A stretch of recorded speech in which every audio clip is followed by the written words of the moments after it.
Convido agora ao palco para atuar como mediador do primeiro bloco de palestras o presidente do Instituto Internacional de Estudos de Direito do Estado, IED, Dr. Fábio Medina Osório. Vamos recebê-lo.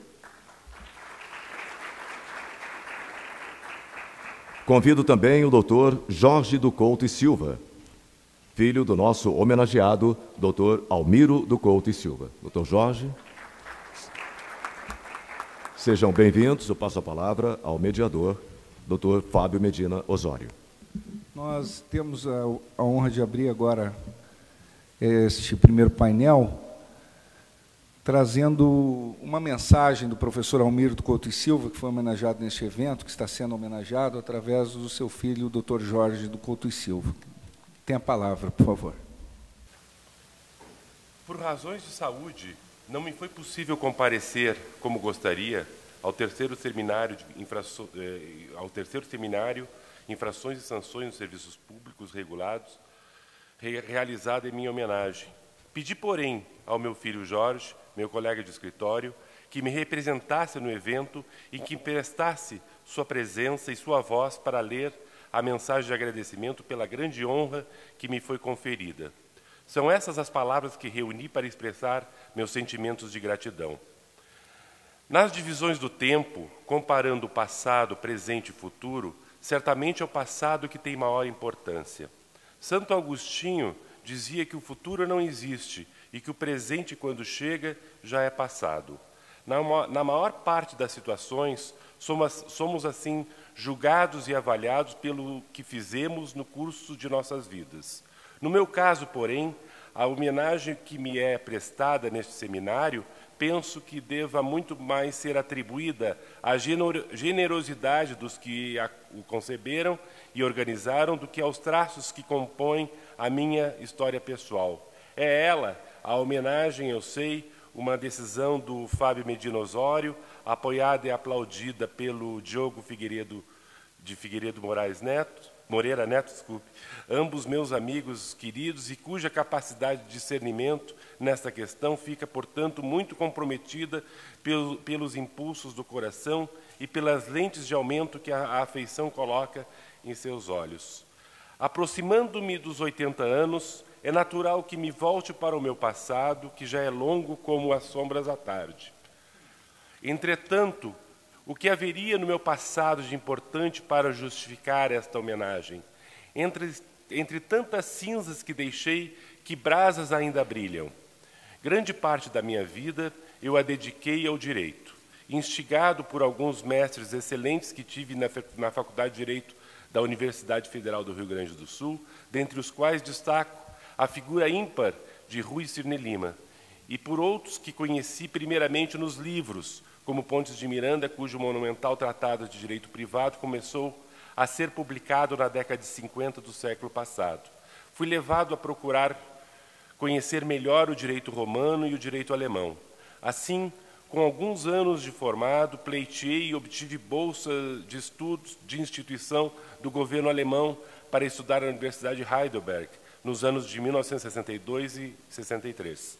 Lá na famosa universidade, fui aluno na disciplina de Direito Romano do Gerardo Brodini, jovem jurista originário da Suíça italiana, sucessor de Wolfgang Kunkel, um dos maiores romanistas alemães do século XX, e na disciplina de Direito Administrativo de Ernst Forsthoff, o grande administrativista germânico no período do pós-guerra. Retornando ao Brasil, reassumi o exercício do cargo de procurador do Departamento Autônomo de Estradas e Rodagens do Estado do Rio Grande do Sul, de que me licenciara para estudar no exterior, e exerci desde então a advocacia de Estado, geralmente na função de consultoria, até minha aposentadoria como procurador do Estado do Rio Grande do Sul. Fui assim, a convite de Paulo Brossard, quando titular da Secretaria do Interior e Justiça, consultor jurídico daquela secretaria. Posteriormente, por indicação de João Leitão de Abreu, fui nomeado em substituição membro do Conselho de Serviço Público, órgão concebido à imagem e semelhança do prestigioso Conseil d'État francês, com a atribuição específica de colaborar na elaboração dos atos normativos do Poder Executivo gaúcho e também de realizar o controle de legalidade dos atos administrativos daquele poder. Os pareceres em que aqueles atos eram examinados vinham sempre publicados no Diário Oficial do Estado. É óbvio, porém, que esse órgão nunca teve e nem poderia ter a competência jurisdicional do símile francês. Concomitantemente, passei a exercer o magistério jurídico, pouco depois de haver regressado da Alemanha, após um breve período em que lecionei Direito Romano na Faculdade de Direito de Caxias do Sul. Fui convidado pelo desembargador Baltazar da Gama Barbosa para lecionar Direito Romano na Faculdade de Direito da Pontifícia Universidade Católica, de que era diretor. Não demorou muito a que o professor Eupídio Paes, catedrático de Direito Romano na Faculdade de Direito da Universidade Federal do Rio Grande do Sul, por sua vez, também me convidasse a ser seu assistente naquela cadeira. O professor Eupídio não era apenas um notável latinista, profundo conhecedor da língua e da literatura latina, matérias por ele também lecionadas na Faculdade de Filosofia da URGS, como igualmente tinha em vulgar domínio da história e das instituições de direito romano. Passei após a lecionar Direito Administrativo na Universidade Federal do Rio Grande do Sul, em razão de aprovação em concurso público em que obtive o primeiro lugar. Na mesma instituição do ensino superior, fui diretor de faculdade e após coordenador de programa de pós-graduação em Direito da URGS. Mesmo aposentado, continuei a participar do programa de pós-graduação por mais de uma década como colaborador voluntário, presidindo seminários e orientando dissertações e teses de mestrado ou de doutorado, bem como integrando bancas de mestrado e de doutorado. No tocante à minha produção jurídica, devo dizer, desde logo, que nunca escrevi um livro, lembrando certos compositores que nunca compuseram uma sinfonia ou uma ópera, preferindo ficar no território mais restrito da música de câmara, ou de escritores que nunca escreveram um romance, só escrevendo contos e crônicas. Pois eu limitei-me a escrever ensaios, artigos e pareceres, alguns deles sobre matérias de direito privado ou de histórias de direito, do direito, mas a grande maioria versando temas de direito público, especialmente de direito administrativo. Alguns desses trabalhos tiveram certa notoriedade, ganhando destaque em obras doutrinárias e, mais tarde, na jurisprudência dos tribunais, especialmente na do Supremo Tribunal Federal e do Superior Tribunal de Justiça. Refiro-me particularmente aos meus ensaios sobre o princípio da segurança jurídica, na vertente da proteção da confiança, em contraste com o princípio da legalidade, que foram trabalhos pioneiros no Brasil, como é geralmente reconhecido, mas cujo mérito principal foi o de haver trazido para o cenário jurídico nacional ideias e princípios já revelados em outros países, como a França e a Alemanha, e que servem como limites ao poder-dever que tem a administração pública de invalidar seus atos administrativos e legais. Tratava-se, na verdade, de quebrar velhos paradigmas, consagrados, inclusive, nas súmulas 346 e 473 do Supremo Tribunal Federal, amparadas em forte tradição civilista que remonta ao direito romano.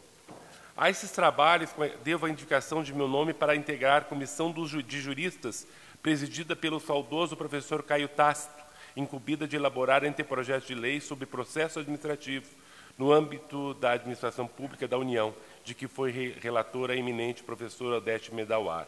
O anteprojeto converteu-se sem alterações em projeto de lei, que também, sem alterações, foi aprovado pelo Congresso Nacional, dando nascimento à Lei 9.784, de 9 de janeiro de 1999.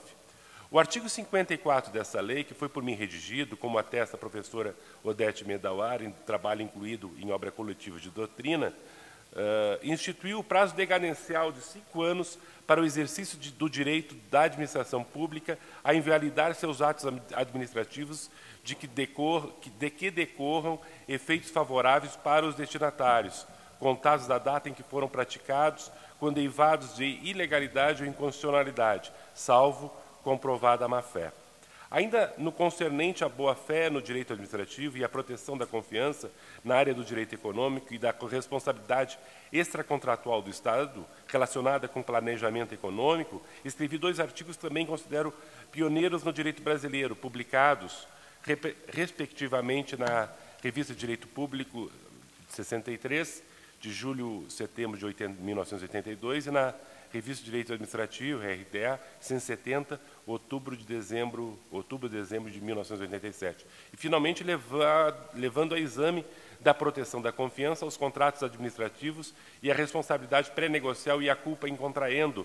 Tratei destes assuntos, creio que também de forma pioneira, em ensaio publicado na RDA, Revista de Direito Administrativo, número 217. Não vou realizar nessas páginas o inventário de toda a minha obra. Bastará o que indiquei, que foi acolhido com extensa citação em 3 leading cases do Supremo Tribunal Federal, todos da relatoria do ministro Gilmar Mendes, a MC 2900-RS, o MS 24268-MG, de Minas Gerais, e o MS 22357, do Distrito Federal. Essas decisões da Corte Suprema deram início a extenso rol de acórdãos, todos orientados no sentido da estabilização de situações jurídicas geradas por atos administrativos ilegais ou inconstitucionais, cuja imutabilidade derivava diretamente do princípio constitucional da proteção da confiança ou da regra jurídica do artigo 54 da Lei do Processo Administrativo da União. Em meio a muitas cinzas que deixei por trás, são essas as poucas brasas que eu recolhi e que aqui cuidei de assoprar para reavivar-lhes o brilho, um brilho talvez pálido e talvez também, quem sabe, efêmero, mas que assim mesmo pareceu suficiente no juízo generoso dos meus amigos para justificar a homenagem que me prestam neste instante e que eu muito comovidamente agradeço.